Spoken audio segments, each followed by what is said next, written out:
friend. You're listening to The Sustainable Bodyworker, the podcast for massage therapists who want to grow thriving, purpose-led businesses without the burnout.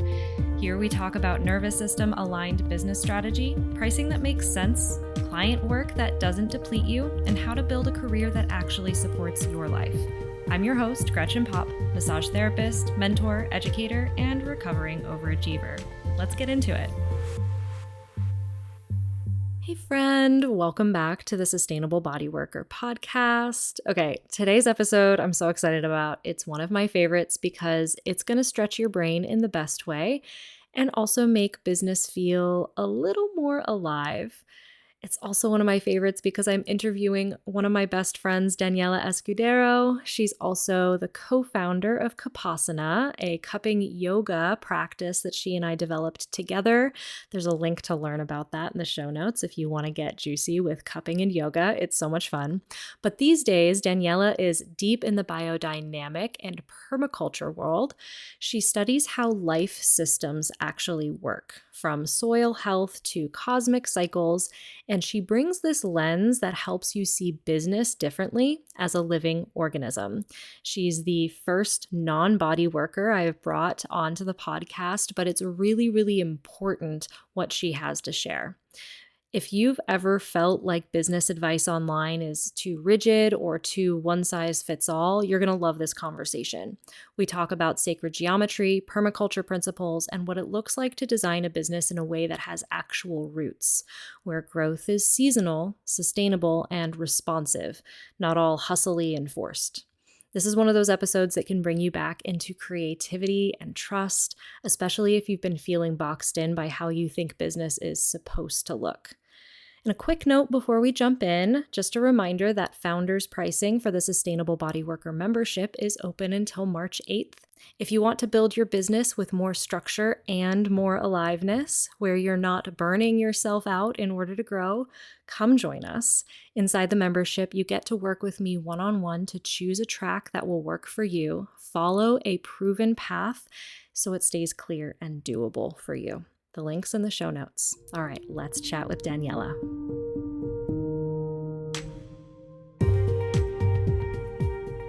Alrighty, Daniela, my best friend. I'm so excited that you are on this podcast with me. And before we go too down the rabbit hole of our little chit chat, a Gemini brain explosion, fun time.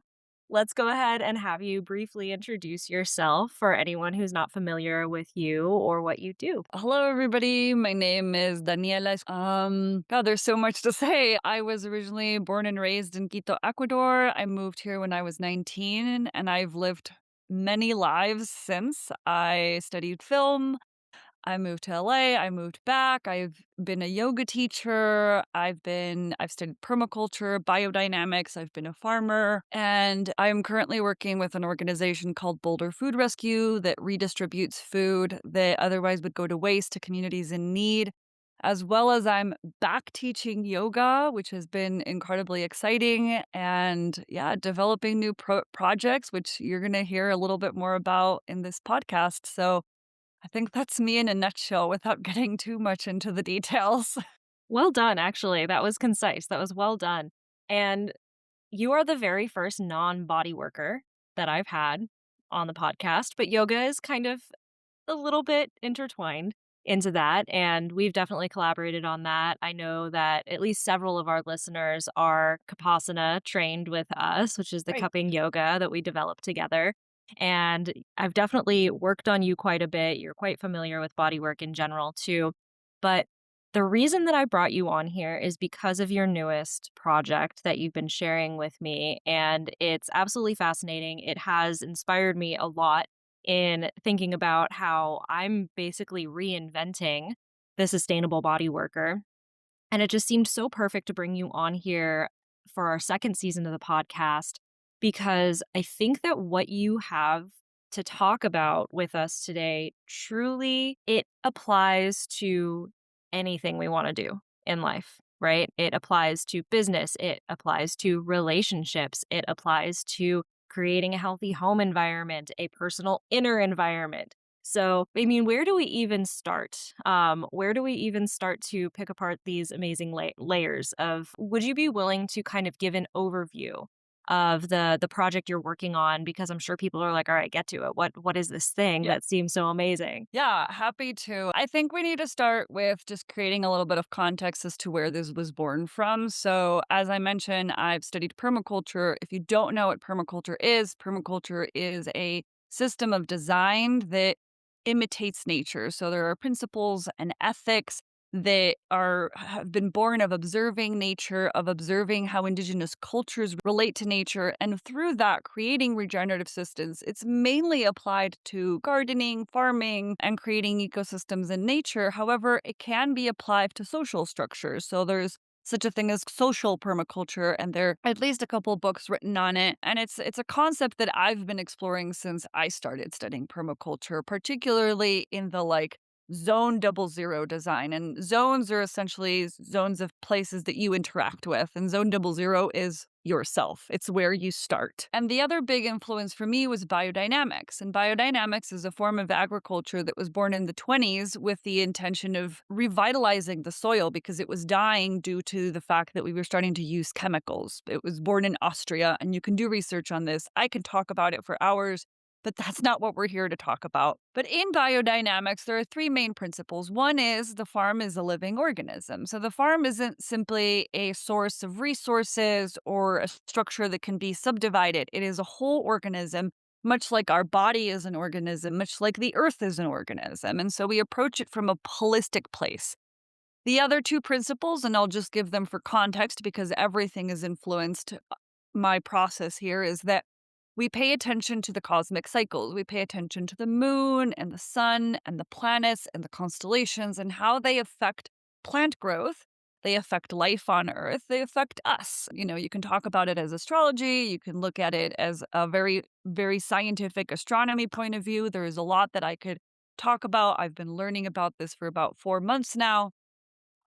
And then the last one is the application of preparations. And the preparations are very specific. And all I'll really say about them is that they're made with natural ingredients, mainly herbs and ingredients like manure. And so it's the idea is that you're creating the medicine you need from the place that you are. So within the farm. And this can be applied in other ways. So this is the background that I've learned. And so the exploration that I've had for the last few years is how can we bring these concepts off of the farm? Because though the farm is a great place to start because it's literally what feeds us, there's also living systems everywhere. And so my question is, what would happen if we started looking at our social structures as living organisms? Businesses can be living organisms, communities are living organisms.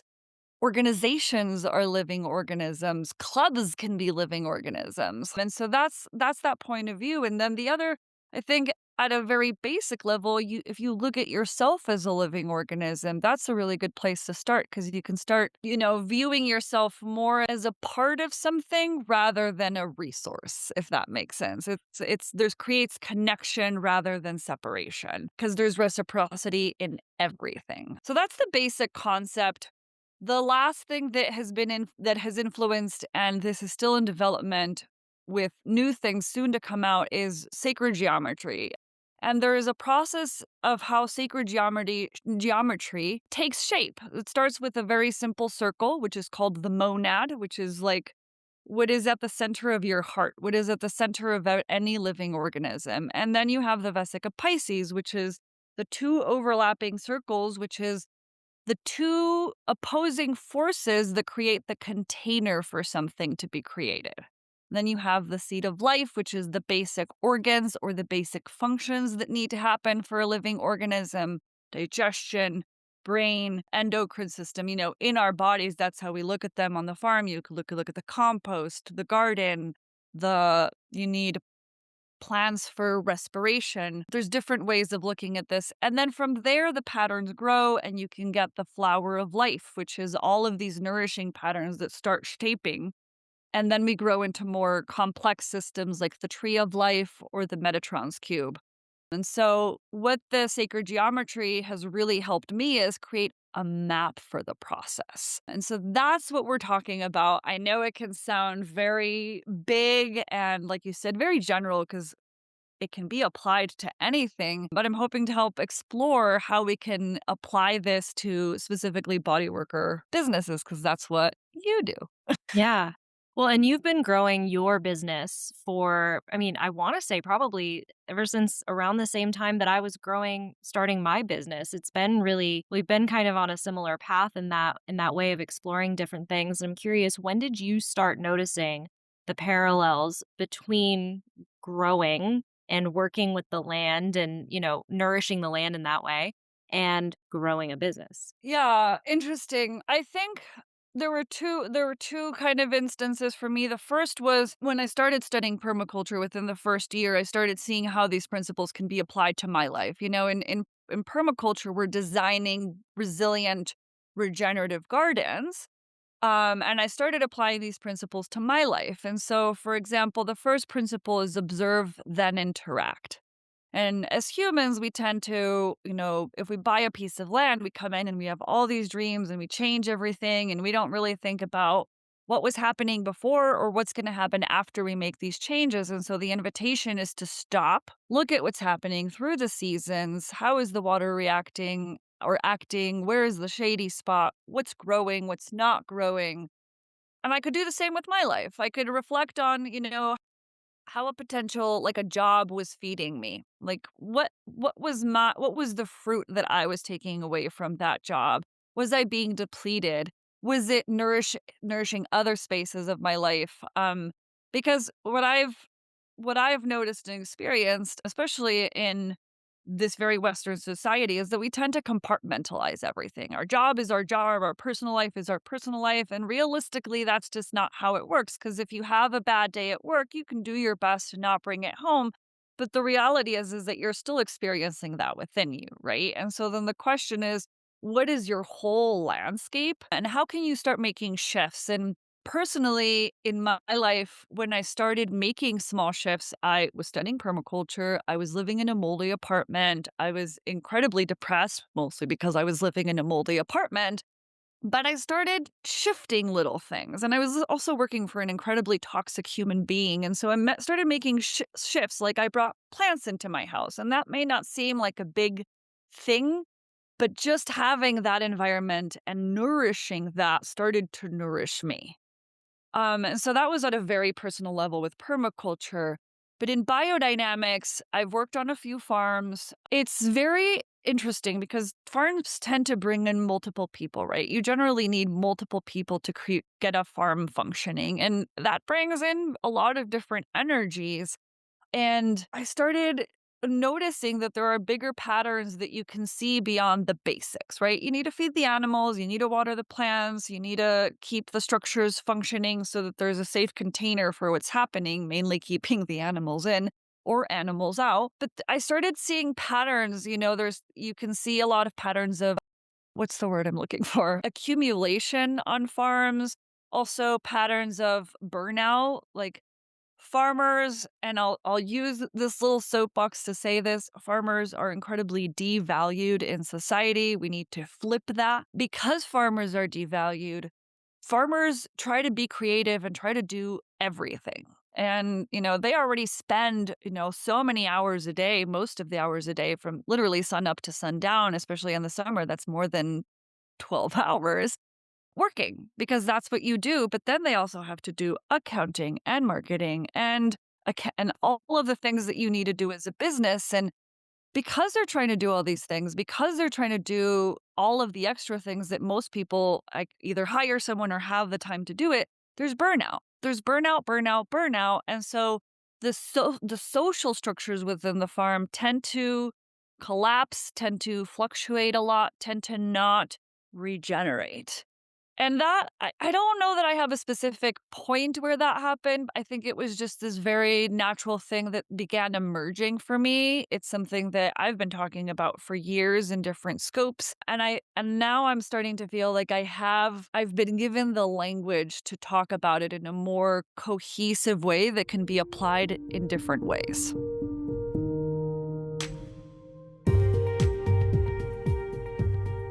Hey, friend, quick pause in the episode because I have to share something that's made a huge impact on both my practice and the work I teach inside my courses. Now, if you've been following me for a while, you probably remember the teal cups I started out with. Those were iconic in my early days of teaching cupping therapy. But here's the thing I learned the hard way: not all silicone cups are created equal. I started noticing huge inconsistencies between sets: cups that discolored fast, sharp edges that irritated my client's skin, and it just wasn't cutting it for the level of work I was doing. And in 2020, I found Global Cupping and I've never looked back. Their cups are hands down the clearest, smoothest, and most consistent silicone cups I've ever used, and I've tried a ton. The difference in quality is immediately noticeable. These cups stay clear even after repeated disinfection, and they're built to stand up to high level sanitation protocols, something I insist on teaching in my neuromuscular cupping therapy trainings. What I also love is the customizability. I can mix and match sizes in a set, no more stockpiling a bunch of cups I never use, and their silicone facial cups are my absolute go to now for jaw work. No more rubber bulbs on the glass cups to worry about disintegrating, just easy to clean, durable tools that are comfortable for both the client and the therapist. In my own approach, I combine cupping with movement, massage, and retraining at the neuromuscular junction. And that means I need cups that can move with the body, grip well, and feel safe and smooth on sensitive tissue. These silicone cups, especially the 55 hardness to start with, are perfect for that. And for chronic pain clients, especially those with nervous system dysregulation, the ability to glide, pause, and work in dynamic ways is key to breaking pain cycles. Plus, their customer service, impeccable. I'm a stickler for this. I've had questions, students have had questions, and they're always quick, professional, and just genuinely kind. It makes a really big difference. So whether you're brand new to cupping or you're refining your technique, this is the gear I recommend. It's an investment in your practice that pays off in results, ease of use, and your client's comfort. Use code NEURO at checkout for 20% off your first order at globalcupping.com. All right, let's get back to the episode.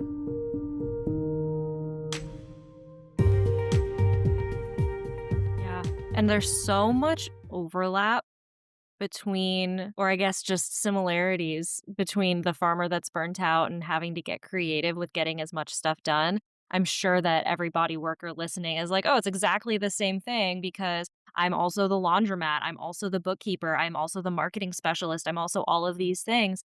And we at the end of the day, in order to grow a business, grow a farm, grow whatever, you need to hire additional people. You need to bring on help. You need to learn how to delegate. You need to figure out how we utilize this resource that we have if we're viewing ourselves as a resource versus the entire machine, right? And I'd love to go more into the concept of business being a living organism. What does that actually mean, especially looking at it metaphorically through the lens of a bodywork practitioner? Say we're a solo practitioner like I was for many years, or even someone with a very small team like many of our listeners are. When it comes to growing a business, how is the business potentially a living organism in that way? Yeah, I love this question. There's so many ways to come at this. I will say, and I'll speak from my personal experience, and I think you can agree. Any business that you start starts with an idea, with a spark, right? It's like we start. We literally start as a spark. And from that, then we create the container for that spark to take shape. And then we have these patterns start to form, and then that gets nourished. And when you're birthing an idea, right, this is something that you're carrying, you're nourishing, you're pouring into. We've talked about the hustle culture. We're like putting all this energy, we're expending all this time, we're creating all these things, blah, blah, blah, blah, blah. And the thing about the farm as a living organism is that it includes the farmer, right? Yeah. The farmer is not, though the farmer tends the living organism, the farmer is also a part of it. Much like our heart beats blood through our bodies it's a muscle and is a part of the living organism. And so if you can look at your business as the garden, as a garden that you're tending, you're pouring nutrients. It could be, and nutrients can be, time you spend on marketing. You're making the flowers bloom when you're putting out the most beautiful part of what you're offering, right? So people can be attracted to it. So people want to consume it. So in Western society, in science, we look at things outside of context. right? When we study animals or species or something, we take them to the lab and we still study them in the lab and we don't see them in context. Mm, Literally, science separates the observer from the subject. The reality is that there is no separation. We have relationship with it, right? And how I view business in a Western perspective, it is separate from the ecosystem. It is this like dead entity that only has like these systematic functions, right? There's always like when you get trained to be on a job, you have these like steps that you have to follow, but there tends to be no relation, right? Even when like problems come up, it's like, oh, this is just a job. You need to keep this professional, but the reality is that if you have coworkers, if you're working with something, you're in relationship yeah. and things start to bleed, right? And so the invitation is to stop looking at a business as this dead machine that we've just structured and look at it as something that's alive. And something that's alive is growing, is evolving, and it's shifting, much like we do. And if you started a business from an idea that was born of you, that business, that idea, that concept is going to grow and evolve with you. Yeah. Oh, that hits home so much for me personally too. Like it hits a chord in my heart because you know as well as anyone else how much I struggled with my identity in shifting my business and really coming to terms with this is just kind of the nature of my being that I evolve. I think, any human does, but, I'm kind of a shapeshifter when it comes to business ideas in general. And, growing from, one idea of a business to really specializing and doing really well and then changing it completely and moving across country and doing something entirely different. You bring such an interesting thought to my mind because I think that the struggle that I had, the identity shifts issues that I had were not honoring that natural evolution. And I wonder how many other people growing their business, really get stuck on the original idea. And part of what keeps them from growing is, or even allowing the beautiful, unexpected things to happen, is holding on with so much attachment to, what it was supposed to be or what it could have been instead of allowing it to grow and evolve naturally. I mean, there are fluctuations, right? Even as a woman, we have cycles. Yeah. We have cycles, we have times when we have more energy, times when we have less energy. And I think businesses and really social structures are like that as well. We're seeing huge upheaval in our society, and we're going through a cycle of a huge amount of chaos. And I think that as business owners or as people who want to interact with the system that we currently have, we we try to do what we're told to do, like, "Oh, you gotta work hard," like, all of the different adages about showing up, working hard, and that your efforts will be paid off, and not to say they won't, but that's not all there is. Right? It's not just about the numbers on the other side of it. It's not just about your metrics, whatever metrics you're using. It's not just about that. For me as a living organism, it's about the experience of it all, right? Because every process is a gift. Every process is teaching you something, and if you're feeling disconnected, if you're feeling like things are falling apart, if you're feeling like something's just not working, then you can take a step back and go, where is the imbalance? In a farm, if you get a pest or there is a disease that comes through on a conventional farm, what people tend to do is just throw pesticides at it. Yeah. On a biodynamic farm, we take a step back and we go, what's the ecosystem imbalance that allowed this to come in? Why are these plants getting attacked? Because there's so much complexity, and I don't necessarily need to get into a lesson about this, but bugs don't eat healthy plants. Most of the time, bugs actually don't have the capacity to digest the sugars that healthy plants do. Not all bugs. Grasshoppers are a whole other category. But if your plants are getting attacked, it means that there's an imbalance that's weakening your ecosystem, which isn't a bad thing. It's an indicator. Yeah, it's feedback. It makes me think about okay, I'm thinking about the parallel in a massage business, right? Like, who are the pests in our massage businesses? The Yes. pests would be the client that late cancels all the time, or the, all the laundry that keeps on coming back stained and destroying all your sheets, or the employee that just does not show up on time or is irresponsible with X, Y, and Z. It's not necessarily that, there that we are not meant to do this. It's feedback that there's something imbalanced and there's something that we can interact with differently in order to get a different result. So I want to look a little bit more at that observe and then interact permaculture foundational concept and how one might apply that into business. So, say we're dealing with that pest, or say that something's coming up, or we're just in a moment of observation in our business, like many people are this early time of the year, right? We've got big goals and we want to do big things for the year. And observation, I can see, would be very beneficial before interacting. So, how does that apply in business? So I'm going to give a little bit of concept of permaculture. So when you're starting to design a permaculture garden, you have two things that you're observing. It's zones and sectors. And I'm going to give the example of the garden, and then we can talk a little bit specifically about the business. But you have a piece of paper, you draw your house, and then you draw the zones around you.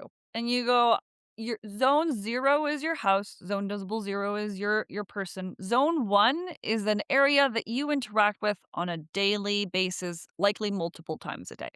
And then that grows out all the way to zone 5, which is generally a wild zone. You may or may not have that depending on your property, right? So these are the zones. The other thing to observe is sectors. Sectors are vectors that are affecting your land, right? You've got wind, you've got sunshine, you get to see how moisture falls on your land. Then you get to see, how all these sectors interact with your land. Mm, You can do the same with your business. You have your map. You have yourself in the middle of the map because you're the one that holds the space for everything. And then you have your different sectors. Your sectors are clients that are coming, potentially employees if you have them. What are they coming? What are they contributing? How are they affecting the container that is your business? And then you have, people who like the IRS who are coming and asking you for your money and other things that you have to pay, like services or whatever. What are the outside things that are coming to interact with your business? So you have the physical map of your business and you have the things that are coming that are affecting your business, right? You create the container and your container is interacting with the rest of the world. With this information, you can stop and look, okay, what are these things that are affecting? What's draining my energy or what's feeding the energy of the business, right? And you can think about from yourself is doing admin really like draining you? Do you have a resource that can support you in doing the admin? And it might not be that you can hire an administrator because that's not always the solution. Not everybody has that. But what tools do you have at your disposal that can help you? Maybe you have somebody who's like really, somebody who's like really good at admin and you can be like, "Hey, can you give me some tips as to what I can do to make this less like stressful for me?" yeah. Maybe with the goal of eventually hiring an admin. Because the other permaculture principle is small and slow solutions. Mm, You're going to observe, you're going to see things, and the first thing you're going to want to do is go and change everything. Also produce burnout because you don't want to destructure everything so fast. Everybody goes through things differently, depends on your resources, where you are, and what you're ready for. But it's about observing everybody's business is different because every human is different. Like you and I run businesses very differently. You and I yeah. navigate how we grow things very differently. And I'll just insert this because it's helped me. I've delved into astrology and human design and a lot of different things because it helps me observe myself and then how I can best show up for the world. And so it's just for me, everything, including this discussion, is about giving myself as many perspectives as I can to create cohesion. Because perspective is everything. If you have only one perspective, you're not getting the whole picture. Yeah. You're not even getting like you're getting the smallest fraction of a picture. So yeah, I there are so many ways, but I think that at the very basic, observe. Give yourself a framework. Give yourself a map of what your business is. Like, what is the territory of your business? What's interacting with the territory of your business? And how can you interact with it to make small changes? And the beauty of the small changes is they often ripple out in very big ways. Yeah, it's that 1% shift that after, compounding, it turns into a complete redirection. And I think that we underestimate just as people, not just as business owners, just in general, we underestimate the power of a consistent 1% redirection. Yeah. I mean, like I said, I was living in an apartment with mold and like the tiniest little garden pot at, I don't know, eastern facing window.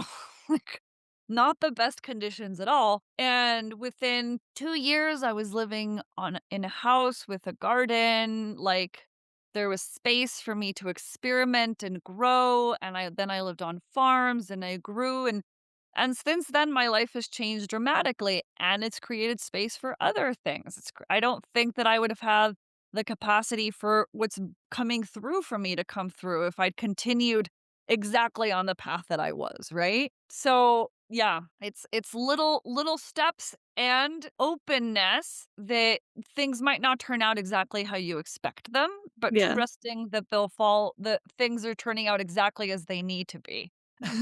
That's the hard part. We both know that. It truly, Yeah.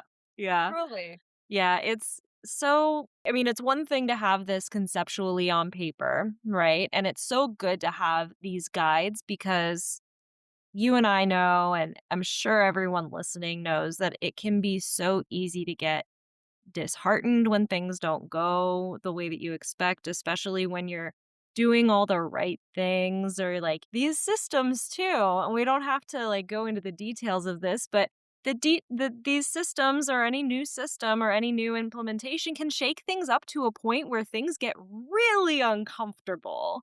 And we have both experienced this in our lives. I've experienced this in my business. For example, hiring people and shifting the way that I hired. For example, I had an employee for several years and she was fantastic. And there were people who really, really loved her work and our business was growing. This was pre COVID. And then as soon as, things, coming back from COVID and really like being like, okay, I'm going to be a big business leader and really learning leadership skills and consulted with some people and actually learned like, wow, even though this employee is great, there's actually a lot of boundaries that I need to install in my business. And it started with certain employment policies and certain changes. And all of a sudden, this person who was an absolute perfect piece of the team fell away. And it's funny because I felt like that meant like, oh, I shouldn't have been doing these things. I shouldn't have done this big change because now I need to fix all of this.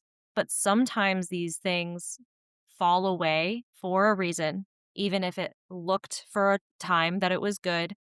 When you shift toward the direction that you know you should be moving toward, it opens up for so many more possibilities. And, the creation of the team that I ended up with at the end of the business before I sold it really was my dream team. I always chuckle to myself, like, these people are, like, the ideal people to be working with. I'm so happy that I had them. And, yeah, it's just we can't put too much attachment on how things work out, but when we work from a system that nourishes us and replenishes us, that keeps us honed in on something that at the end of the day we know is going to be beneficial rather than frying ourselves for the sake of everything else. And I think that this has a lot to do with this concept in farming of soil depletion, right? That I know, I mean, I'm pretty sure that most people, it's funny, it's a weird assumption. I'm assuming that most people listening to this would know about the soil depletion crisis that we're experiencing. I think a lot of it I experienced learning through my school in nutrition. We just simply cannot get the nutrition that we need. anymore from Whole Foods because of the soil depletion. That's a whole other conversation. But I think that that parallels a lot in how, business can and running business in a certain way can deplete us.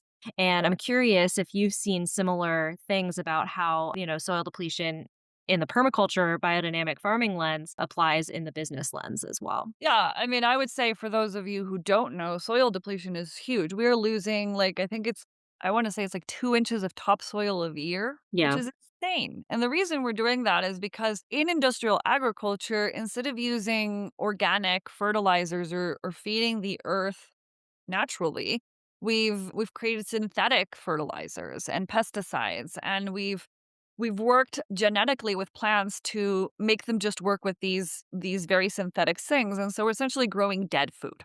Yeah. And it's going to continue to deplete the soil. And to me, this is a result of capitalism because capitalism focuses solely on the capital on the other side. It's not focusing on the system, which is a living system of which we are a part of. Yeah.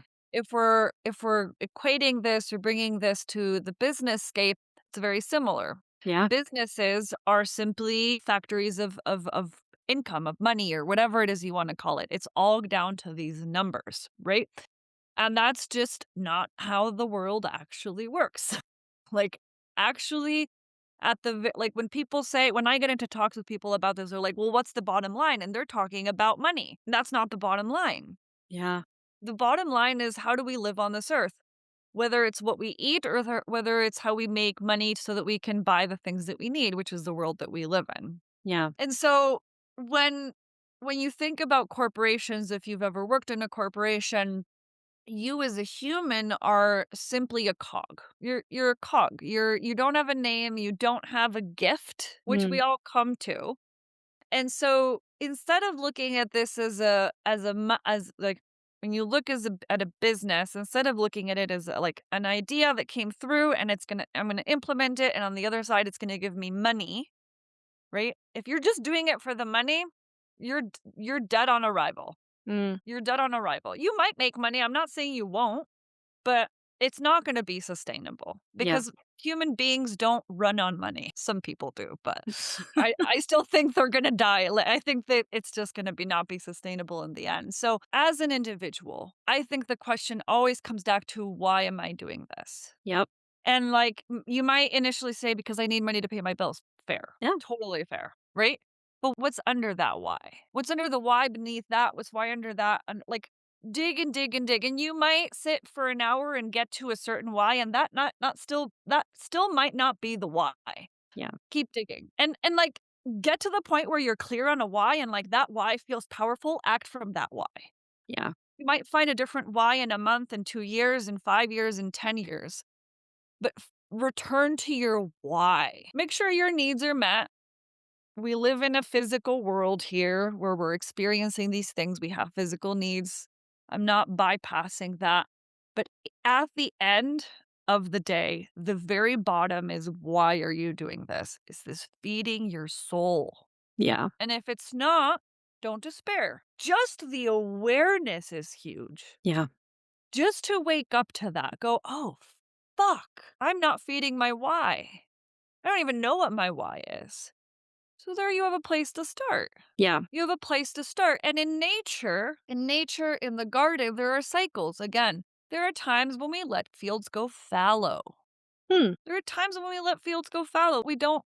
Maybe we'll throw a cover crop, but the idea is not to extract any more nutrients, but just allow the field to return to itself. Oh, so much to be said about that as it Yeah. relates to the human. I feel like I'm in such a phase of this right now in my business too, where it's just like looking at all of the systems and all of the pieces. And this has been really practical for me as I've been shifting all of my offerings from one platform to another. It is making me truly comb through every single system that I've implemented over the past 6 years. Oh my goodness. I've been doing this for that long. That's crazy.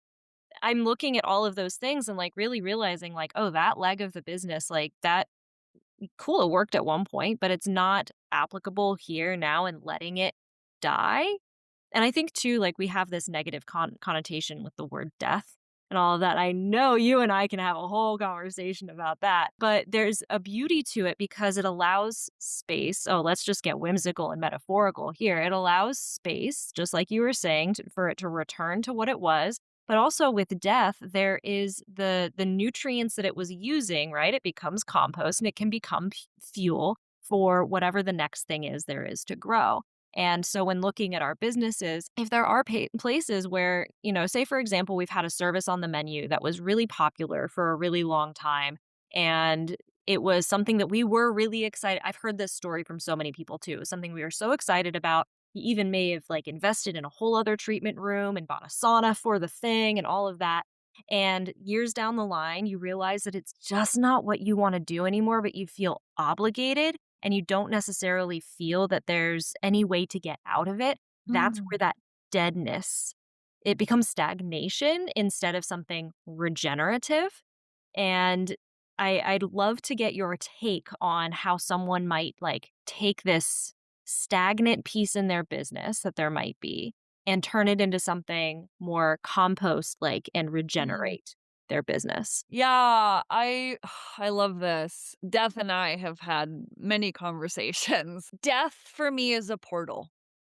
There's always, like you said, there's transformation and there's always life on the other side. And Yeah. I think that like you said, many people have this negative connotation with death. It's just what we've been indoctrinated with. But death is an opportunity and it can be uncomfortable. It is likely uncomfortable. It's not familiar. It's much like birth. It can be painful, Yeah. and if you just push through on the other side, it can be incredibly fruitful. There are two thoughts that come up with this is if you've created something that's beautiful and flourishing, right? And yet you feel disconnected in it, you have an option of transplanting it. And this is just a thought that came up. Is there somebody else who can tend to this? Yeah. Because a farmer, and this is I love that we're being able to talk so much about farming, but also in relation to business. But I love this because it's an opportunity to bring awareness to these things. Farming in the United States is at a big crisis right now because most farmers with land are at an age that they need to either retire or they're about to die. Most of them are killing themselves. Look into it, right? Wow. And what's happening is that younger farmers don't have the resources to buy them. And so what would it look like if those farmers passed the torch? They have these farms flourishing or not, they have these businesses that are going to be sold to big corporations, right? And so if you have something that you've put your blood, sweat, and tears into, and you're like, oh, but this isn't really my thing anymore. But look at it. It's like it's thriving. But what do I do with it? Maybe somebody else can tend it. Maybe somebody else can farm that little piece that you've created. So that's one thing. It doesn't have to be yours. As Yeah. a matter of fact, much like children, they will go off and live their own lives and Yeah. evolve in different ways, right? Your projects are at some point become not yours. They become their own thing. They are living organisms. And in the other, if something needs to disintegrate, I can't tell you exactly what process that looks like, right? But it comes back to observing, right? It comes back to observing. And if you have something that you've created and you're like, this isn't, this is just kind of like operating out of inertia and it's not serving anybody, right? How can you take that energy and start dissipating in different ways? It can be as simple as instead of giving it 4 hours a week, you give it 2 hours a week to start. You can also just trim it like a bush. Yeah. Like that's the thing is I'm not going to give you the answer because it all depends on your ecosystem and you get to decide whether it's something that you need to cut at the root, like pull from like a weed. Is it something that you need to transplant? Or is it something that you need to pull out and put in the compost and like transform into something else? Because everything is energy, right? Yeah. The energy that you put in your time, the energy that you put in prepping, the energy that you put in buying things for it. Like there's energy going into that, and how are you going to shift that energy to areas that are feeding you and your business? And with that, I think that what we have to look at when we look at ecosystems is what is uplifting everything. Yeah. Right? It's not about creating like hierarchy is such an interesting word because hierarchy like says that there is an order to things, right? But it's not, and we equate that in a lot of ways to dominance.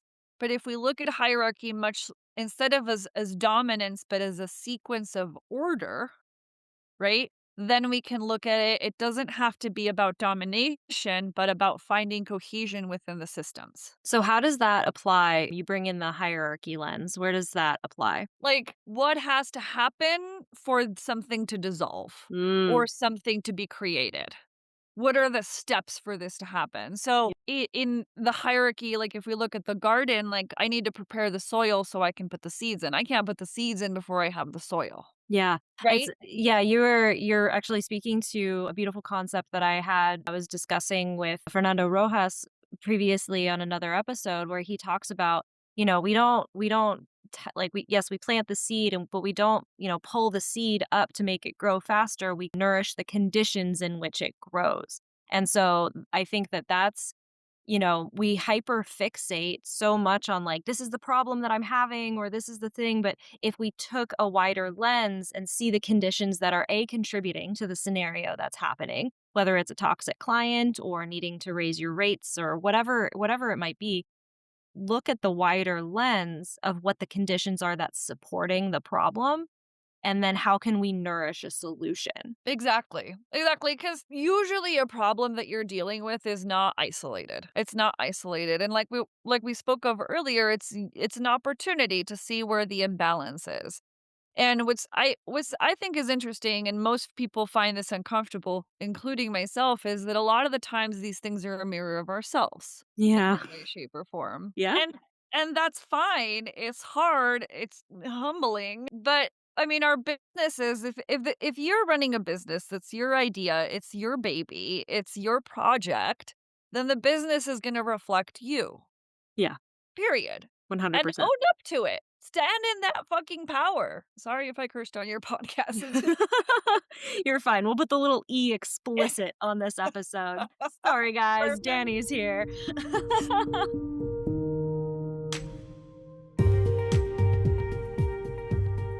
Hey, friend, pausing the episode real quick to share something I personally use and deeply believe in. If you're like most body workers I know, you've probably had those days where your nervous system is completely fried from back to back sessions, admin chaos, and way too much time hunched over a screen. Maybe you want to meditate, but your mind is racing. You want to ground, but your body won't let you. And that's where the In Harmony Practitioner mat comes in. This isn't just a relaxation mat, it is vibroacoustic therapy, which uses low frequency sound vibrations through the body to stimulate the vagus nerve, activate the parasympathetic nervous system, and reduce pain and inflammation. It's the real deal. I got mine back in 2021 for my clinic, originally for clients to use before body work or a sauna session, but honestly, I used it just as much for myself. It became my go to regulation tool between client days and computer heavy work, especially when I was struggling with back pain, insomnia, and fibromyalgia. This gave me a reset that was both physical and mental. And it's not just anecdotal either. Research shows that vibroacoustic therapy can do really amazing things. It improves heart rate variability, which is a key marker of nervous system resilience. It reduces cortisol and supports deep theta brainwave states, meaning calmer minds and better healing outcomes overall. And it helps with chronic pain, anxiety, PTSD, and even creative flow by resyncing your body's internal rhythms with soothing full body frequencies. It's also a powerful tool for your clients. I used to offer it before sessions to help clients drop into a regulated state, especially those who arrived overwhelmed, anxious, or overstimulated. You know, the ones who can't relax on the table until 30 minutes in. This helped them release their baggage at the door so that we could actually do deeper, more effective work from the start of their actual session with me. Some practitioners even use it during sessions to enhance results. I personally prefer to keep it separate, but I did love pairing it with herbal wraps, giving clients a way to receive deeply without being touched, which can be incredibly healing for trauma-informed care. And here's the thing. The nervous system is the entry point for transformation. If we can calm it, everything changes. For you, for your clients, for your business. And if you want to experience it for yourself or add it to your practice, head to iaminharmony.com and use my code NEURO5 for 5% off. It's a write-off for your business, and honestly, it's one of the best investments I've ever made. All right, let's get back to the episode. No, Um, you're right. It's such an important piece, and leadership is a big, big key theme for going on in the Sustainable Body Worker membership right now. We're recording this in January. We'll be publishing in February, but right now the January CE class that we're teaching is self-leadership as a business strategy. And part of that leadership is, yes, recognizing that you are employee zero. You need to recognize yourself as the key player in everything that's happening. If something is going wrong, you are the one who is responsible for resolving or mitigating or, whatever for it. You are that. And it's so reflective in that mirror analogy. Like your business will literally reflect anything that you need to work on personally. And that's why I think I experienced so much growth in my business over the course of, these past 6 years with it started when I started my first coaching program. I was working on so much personal growth, and with that, it reflected in my business. There were a lot of challenges along the way, but I think that that was also an opportunity for the lessons to be learned, and that's just the nature of what that game in life is, right? totally. And this is more on a personal side, but I think this really applies and it applies to everybody. It's not about pushing the discomfort away or the pain or the sadness or the grief or the anger or the frustration. It's truly about feeling it and Mhm. exploring it because without that, we wouldn't be able to feel the joy, the success, the elation on the other side, right? You can't have a baby without birthing the baby, Yeah, right?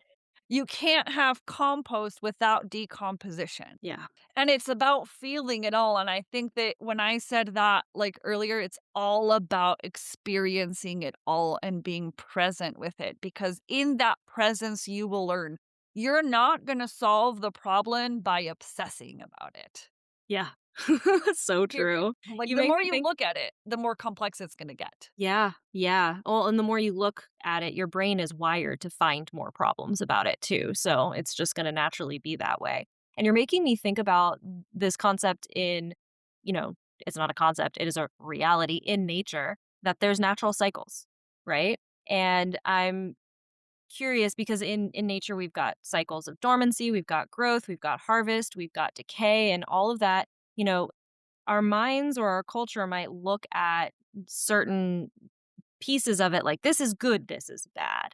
And, regardless of that, what we apply on it in that realm, how might honoring these cycles change the way practitioners relate to whether it's our income or our visibility with marketing or productivity and all of that? Yeah. So in nature, like you said, there are cycles of dormancy and action or life. In the northern and southern hemisphere, they're opposite. In the equator, they're very different, Yeah. a lot shorter.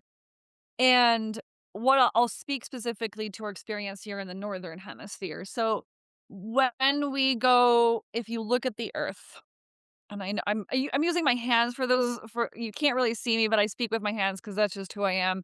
But if you're looking at the Earth, at the northern hemisphere in the winter or in the fall, what happens is the energy starts getting pulled into the Earth.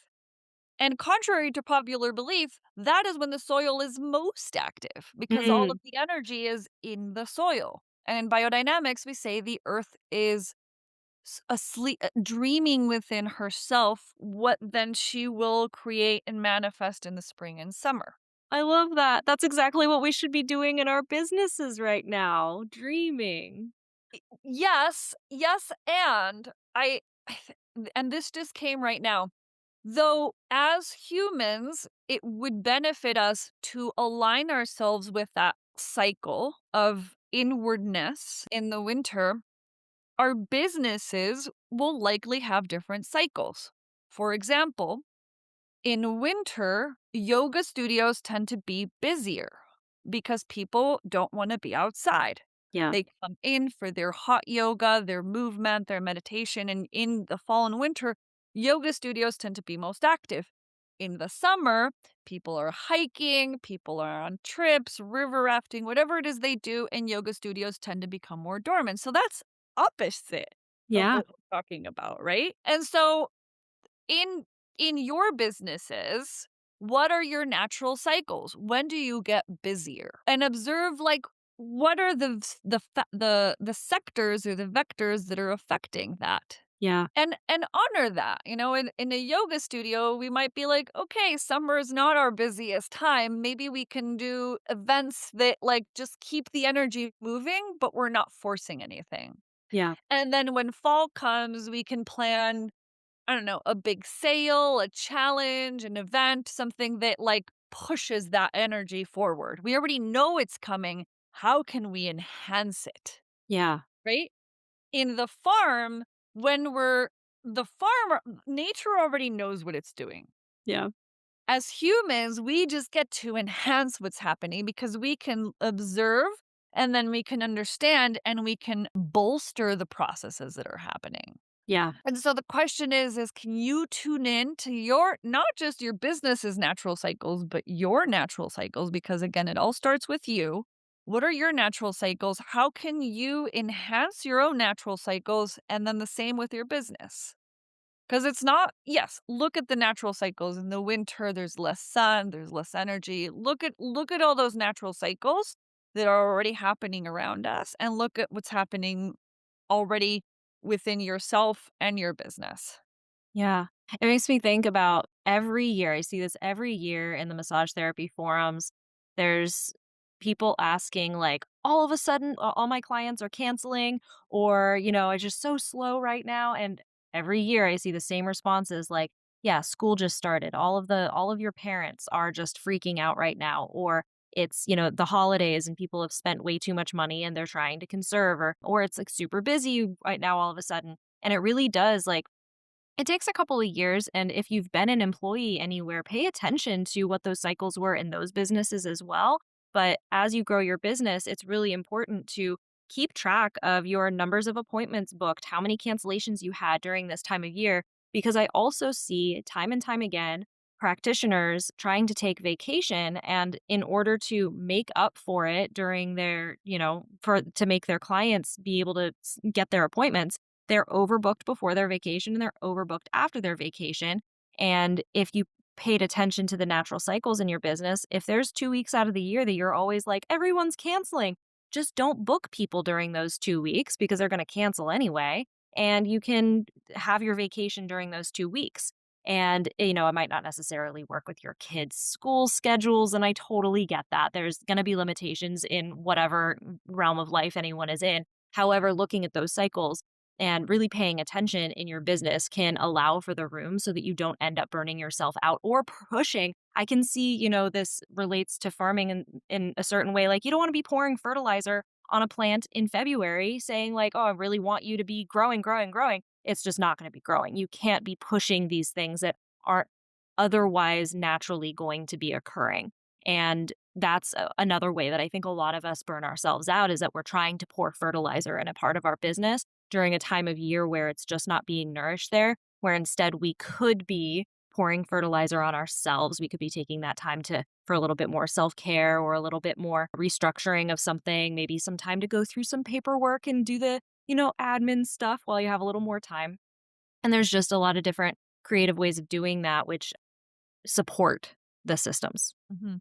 Yeah, absolutely. I mean, I love that. Like you said, I was going to say exactly that. Like, observe when, you have a lot of cancellations, take a break. Like, plan ahead. And I'll name this the organization I'm working with, Boulder Food Rescue. Last year, they did, for the first time, they did a seasonal pause where the entire organization took a week off. But the work still happened in the sense that we still had volunteers picking food up and taking them to the communities. And we planned for that. Like, Yeah. we planned for 3 months to make sure that everything was in order for people to be supported. And so, this kinda speaks to you can do it if you plan ahead, right? If you're working with the cycles that are happening, and last year was a disaster because we decided to do it, this was not my choice. We decided to do it on July 4th weekend when literally everybody was out, and so it was a Yeah. lot of work on my end, and this year we observed, I go, "Girl, we are not doing this during a holiday. I ain't doing this again," right? Yeah. Because it was all on me to get coverage for everything, and we're doing it at a different time. And the idea, and I say this because I think it's important, maybe not specifically, but planning for a seasonal pause is planning for that fallow period, right? And it doesn't have to look exactly the same for everybody, but I think it is important to allow intentional rest, right? You're not taking a vacation to entertain your kids. You're not taking a vacation because you have to go visit family. You're literally taking time off to just pause. Yeah. And I think that is the other thing I want to say is that if we don't pause as individuals, it is going to collapse on a personal and like business level. Find pause. Find pause in your day. Take 3 minutes to just stand in the sun and breathe. Like, find 5 minutes, whatever it is you need to do, but find pause. From a moment to a day to a week, that is when change happens. That is when you can create space to listen to your intuition, to listen to your why, to rest, to create space for inspiration to come through. Because if we're and this is a practice that I do, and I know you will relate because we're both Geminis. I have a Virgo moon. It's all just like brain analyzing, information shifting. I've been really practicing instead of being in my head, being in my heart. Yeah. What does my heart feel like? What does my gut feel like? Right? Because sometimes the brain is like, oh, I see this, I see this, I see this, and analyze this, and what if this, and I can make sense of this. The heart, if I sink into my heart's like beating. My heart is in rhythm. My heart can be at peace. My heart can be tight. But what is the actual heart doing? Because the brain can get really loud. Love the brain is amazing. Brain does a lot of work. It needs a break. So yeah, finding those natural cycles and pausing. I mean, even like everything has a cycle. Even like these little plants behind me go through growth cycles. Oh, there's a plant that's not here. It's called an amaryllis, which I've been tending really poorly for the last like 5 years or whatever because I've never given it a break.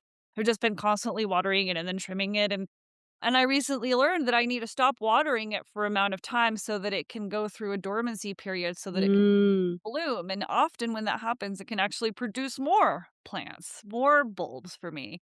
And it's so interesting because I have this anxiety. I'm like, "But it's not getting any water. Oh my gosh."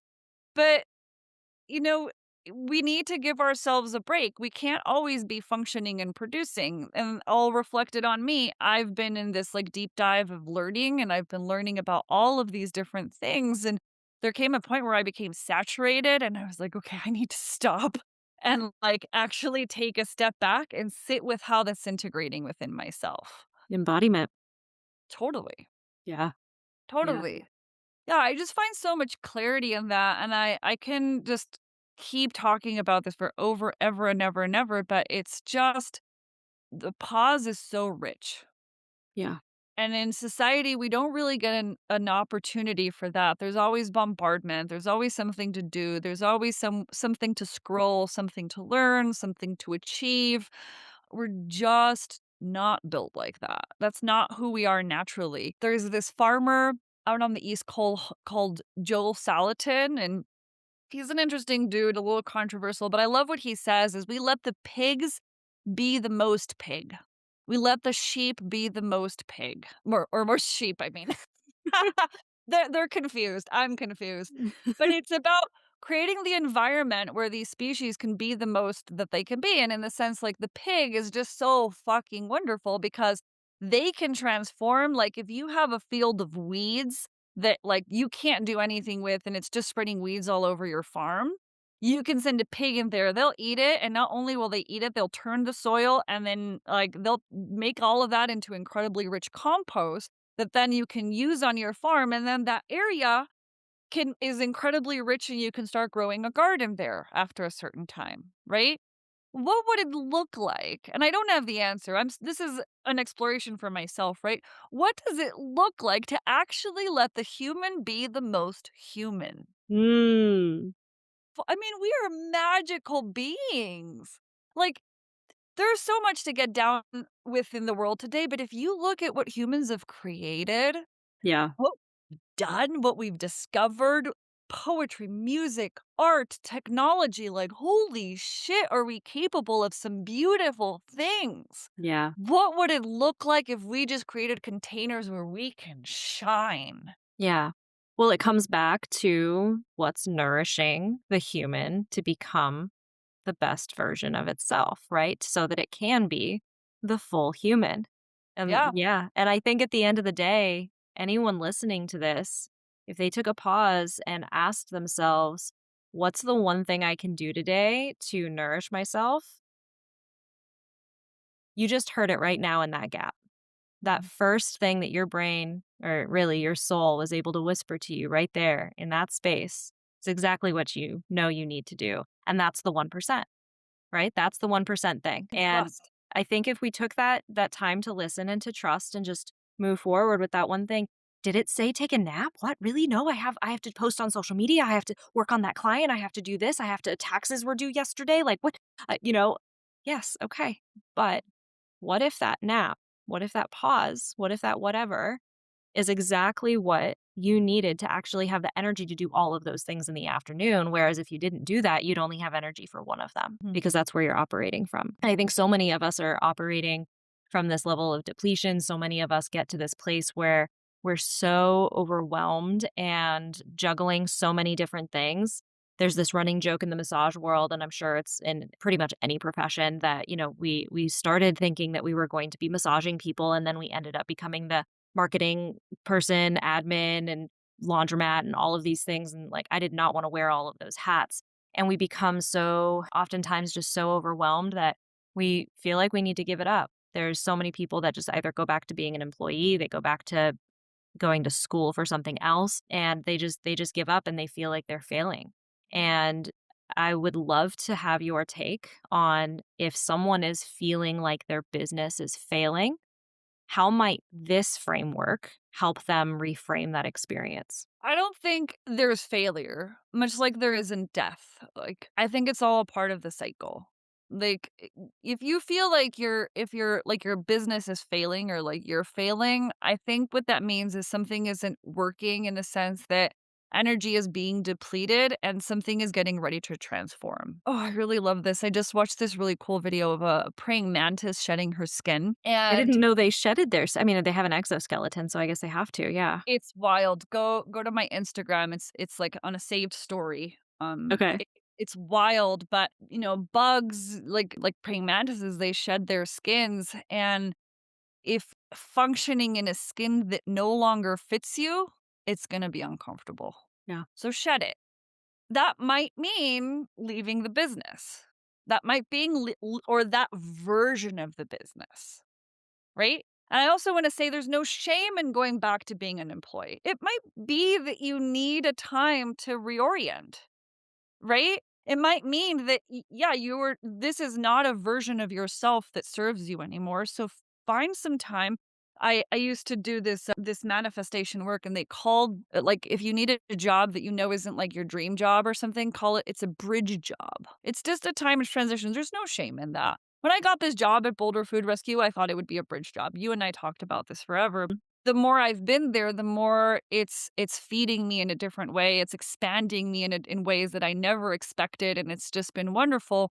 But it's okay to shift. It's okay to change. It's okay to leave something. It's okay. There's no shame.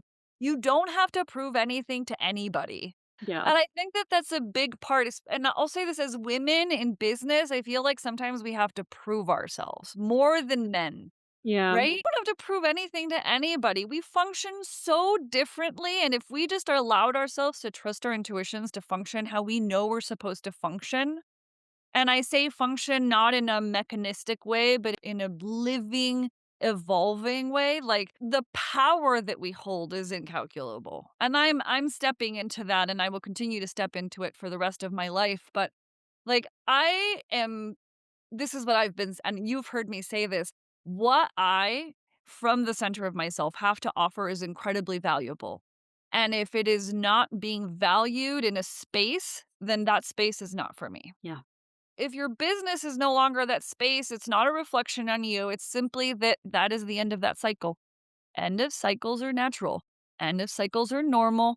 end of cycles are opportunities for new cycles to begin with, for pauses to happen before new cycles to begin with. It makes me think of a hermit crab moving from one shell to another. It's totally natural. It outgrew that shell and it needs to find another one, and it goes through this phase too where it's moving from one to the next and it isn't necessarily comfortable. I've seen videos of hermit crabs even wearing the wrong thing, like random man-made things that they're like, "Wait a minute," and then they get shown this other shell. It's the cutest video I saw a long time ago that they find the perfect shell and they're like, "Oh, yeah," and they get to grow into that. So sometimes we are wearing an uncomfortable, weird shell for a little bit until we find the right one, and we just need to give ourselves the space for that. So thank you for that reframe. Thank you for that insight, and honestly, thank you so much for coming here. I mean, you and I mean, our conversations personally are hours and hours long.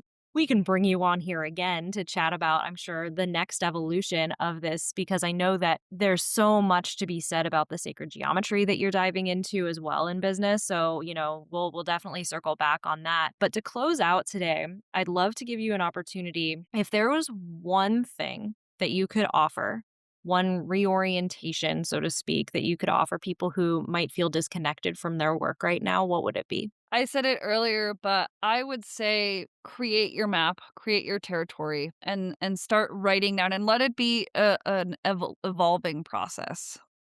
And just take time to observe. You don't need to take what you learned today and act immediately. The only action you really need to take is to observe. Observe, observe, observe, and reflect. Like, just take time to observe and observe over time. Because the answer is going to become clearer the more you can observe patterns, and do it without judgment. Like, there's no judging at the beginning, right?